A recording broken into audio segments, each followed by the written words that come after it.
Okay, listen up, pal. You need a reality check. Are we ready to be preyed upon? And just what can a jumped-up little E-Rink like you even do? I mean, you're the weakest hunter of... If you keep making threats, I'm gonna change it to... Wake up! I'm gonna change it to... Wakey wakey! I'm gonna change it to... Erect. Erect. Alright, so there I was watching my favorite anime, The Sword of Coming. And of course, you know me, I had my big ass bucket of popcorn, my rainbow propeller hat. The sword was there, it was coming. I'm kicking my feet, giggling, wiggling my toes and shit, when suddenly it hit me.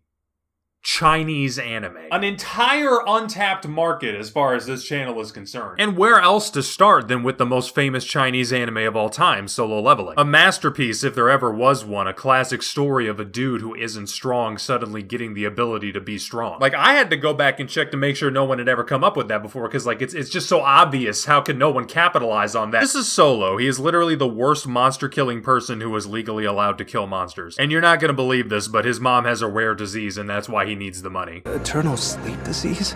Yes. Final rest is another term for it. An illness that came into existence with the appearance of the gates. Now what's really scary is I did some research and I hope you're sitting down, but this is real.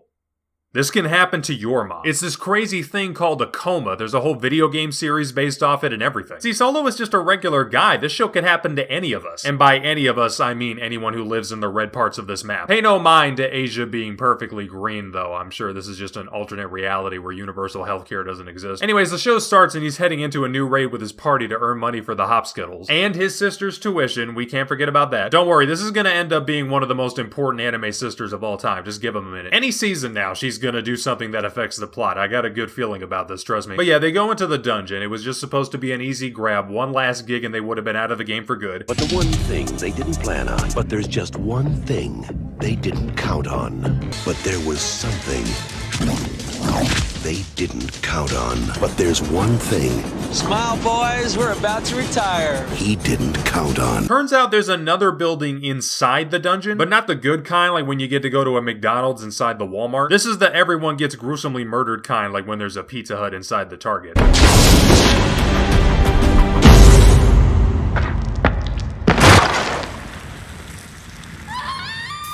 He forgot to put the Crocs in sport mode? Oh, and I almost forgot to put this in the video, but just so everybody knows, that Croc said it was done by Everlast77. Like, I keep seeing people reposting it like, oh, who made this skull emoji, skull emoji? Yeah, it's crazy. Maybe you would have known if you hadn't cropped out the fucking watermark. Then there's a stone tablet that literally says what to do to beat the dungeon, and when Solo tells everyone to follow the rules on it so they don't get killed, they treat him like he's a genius. Not that it matters, because everyone leaves him anyways, and then the monsters fuck him up. Like, they go so Amazon Prime on his ass, he catches airtime in the middle of getting fucked. I wish I had another chance. Attention parents and grandparents of young children. Then he lands on this altar thing and some serial experiments analog horror type shit shows up. It's like your heart will stop beating in 0.02, repeating of course seconds unless you press yes. Now, I hate to break this to you, but I should probably mention for starters, there's no cursor on the screen. Also, you know 0.02 seconds is slower than the human brain can perceive time, right? Like only a fly or some shit could react that quick. The time it would take any living thing to read this message would be longer than 0.02 seconds. Also, this is just Spawn. Like, this is the backstory for Spawn. All you've accomplished is making me wish I was watching Spawn right now. That's what this show needed, actually, is the same intro as Spawn. I want to see Quan Shin McFarlane sitting at his desk explaining the premise to me at the beginning of every episode. Anyways, what you need to know is he is now increasing his level. You heard me right. We are now in the presence of Solo increasing. And this is where we have to talk about the supernatural elements of this universe. This show is basically Chinese Sinbad mixed with a little bit of Log Horizon and Lane. And yeah, if you're gonna do an overarching mystery involving video game tropes anyways, there's definitely worse inspirations you could draw from. You don't seem to understand. Earth isn't yours to conquer. And you don't seem to understand. Basically, Earth is being terraformed into an MMO. Raid portals open up, random people get magic abilities, there's monsters and treasure inside. But that's as far as the similarities go except for Solo. Because he can see the HUD of the game, like he's the only one that didn't press Alt-C. And even though he was weak at first, he can see the quest log now and use it to gradually get stronger. And he does.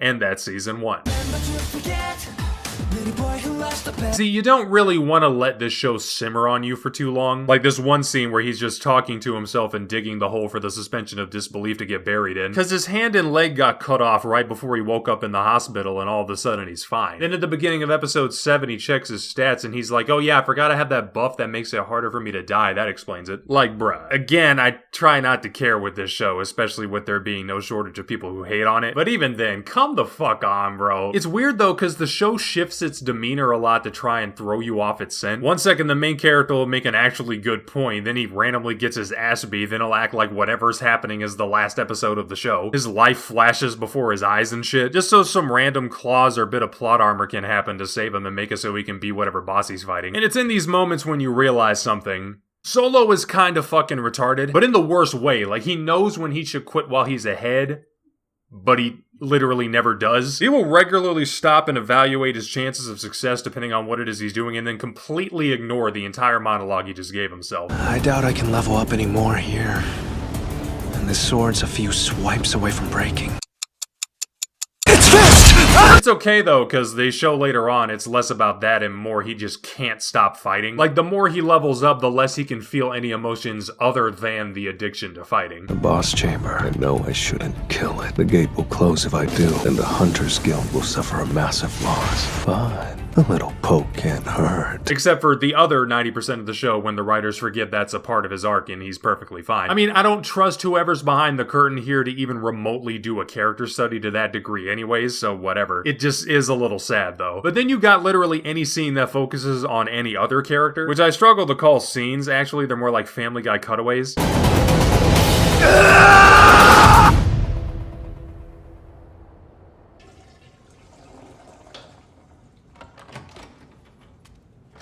Like, for a show called Solo Leveling, they sure do love giving screen time to random people who aren't the main character. But yeah, besides all that stuff and about 3 million other things, Season 1's fine. Here, let me insult the show again so I can be more in line with the popular opinion.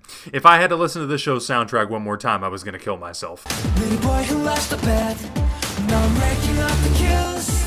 I got to pay the bills, the bills. Oh, and I almost forgot, Season 1 leaves off with Solo running into Ironsides from Seven Deadly Sins. And as per usual, he gets his ass absolutely reamed. Like, look at this, bro. This is even more airtime than he caught when he died. But when he unlocks the power-up from beating Ironsides, he resurrects him with his new ability, which I appreciate a lot. Because you gotta keep him in the show, dude. Like, look at that armor. I do have one big problem with this fight, though, and it's the return of the stone from earlier on. It's supposed to let him leave whenever he wants to off some Freyr and Golem type shit. Like, he's got the homeward bone, basically. He's got the bold hunter's mark. But this man never once gets the cast off. Gotta use the stone!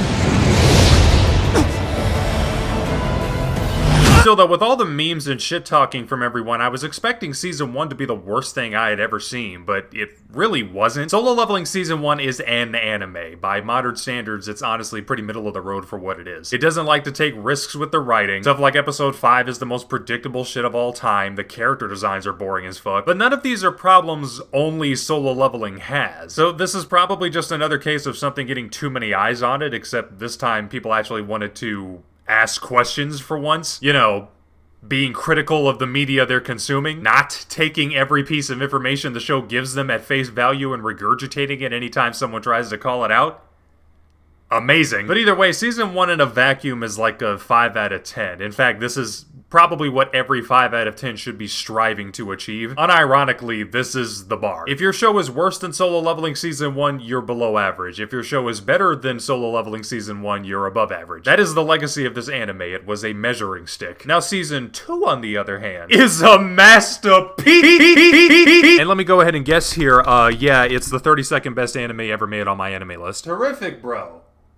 Love that. So, I'm guessing the people that didn't feel embarrassed saying they liked Season 1 and stayed around for Season 2 were just more vocal because they were the majority. Like, you know, if the haters stop watching a show and don't even care enough to hate on it by the time a new season comes out, that's pretty much what you get every time. That's why even if a series stagnates and never gets better or worse, the new seasons are usually higher rated than the first one.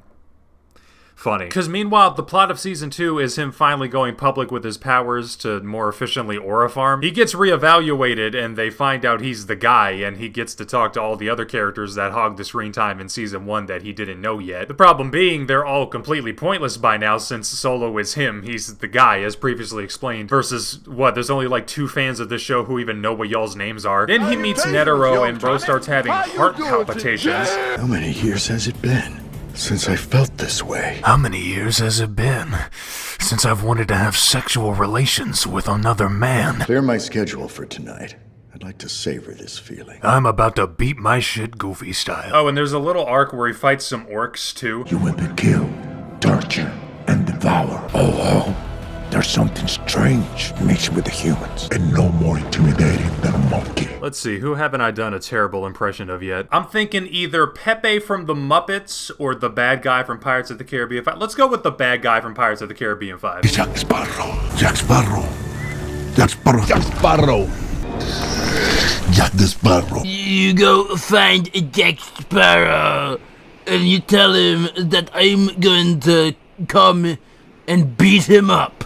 Hashtag beat up Jack Sparrow. I want you to find Jack the Sparrow and tell him I'm going to suck his tiny little testicles. In Colombia, they call me the mouth of the South, okay? I want you to find Jack the Sparrow. I want you to find Jack the Sparrow and tell him I'm going to stimulate his little prostate, okay? Like, who dubbed this show, bro? Telemundo? This is a Chinese anime drawn by Japanese people outsourced to Korea and then dubbed by Americans, who then proceeded to call in random South Americans for 2 characters that have nothing in common with each other. Unless this guy's dad is secretly an orc and you gotta wait until season 3 to find that shit out too. This is deadass more interesting than the actual show. Then he finds this fine-ass elf vampire, whatever the fuck she is, bitch. She's literally the only person given prominence in the first 2 seasons that you could even argue even has a character design. Please spare my life! That voice. Are you? I didn't know Jad Saxton was in this anime. Oh shit, hold on a second. And she's from the dungeon Solo needs to clear to cure his mom. See, they already have so much in common. Except she's a mini-boss, and when Solo tries to question her about the lore, some more Lane-type shit happens. Now, I want you to ask yourself something. You've got an adorable sidekick character that could be a way for the MC to learn more about his situation if he could find a way to bypass the serial experiment shit. And he's not exactly an ineligible bachelor, so you could use that as a way to have some great character moments. There's also the concept of whether or not the girl can even leave the dungeon in the first place, and she's technically a killable mob he just decided to not kill so he could figure the place out. And all of that could be a whole avenue to go down. But it would also mean not being able to title the show Solo Leveling anymore. If you were in their shoes, what path would you take? If you chose leave and act like this character barely even existed, then... I'm fine. I'm not mad at anything. I don't get mad. I never care when a show doesn't go the way I want because they know what they're doing. It'll be better if I never get what I want because they have something in mind that I don't even know I want yet. You know, something like the Chimerian arc from Hunter x Hunter.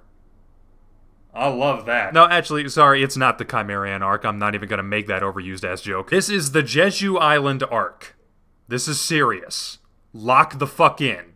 You're watching Solo Leveling, goddammit.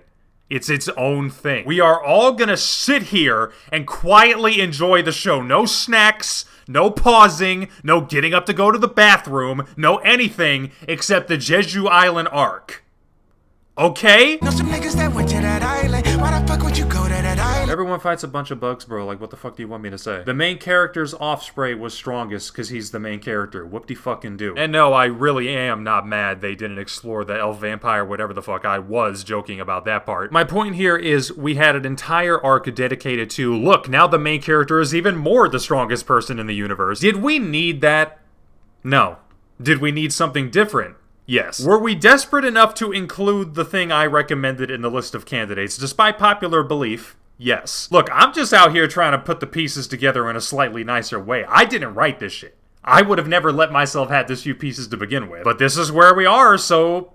when life gives you lemons, motherfucker. Oh yeah, and Solo has a dad, by the way. He's barely in the season he gets introduced in, and he gets a total of 2 non-speaking frames in the last episode.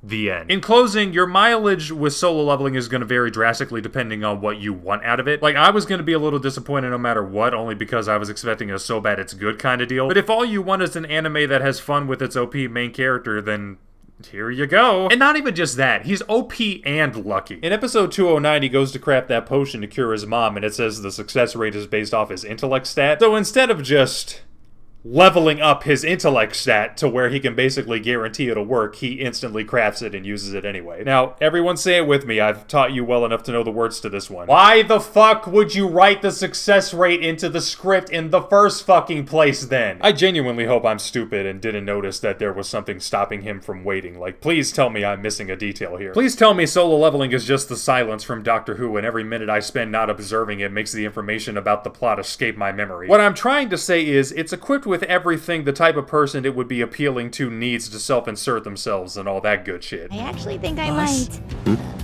Miss Han is underage.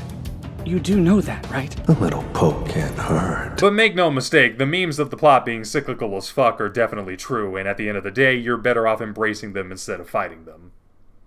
2.5 out of 10. Let's see. Hot dog, taco, hamburger. Hot dog, taco, hamburger. Hot dog, taco, hamburger. Hot dog, taco, hamburger. You only got 3 things.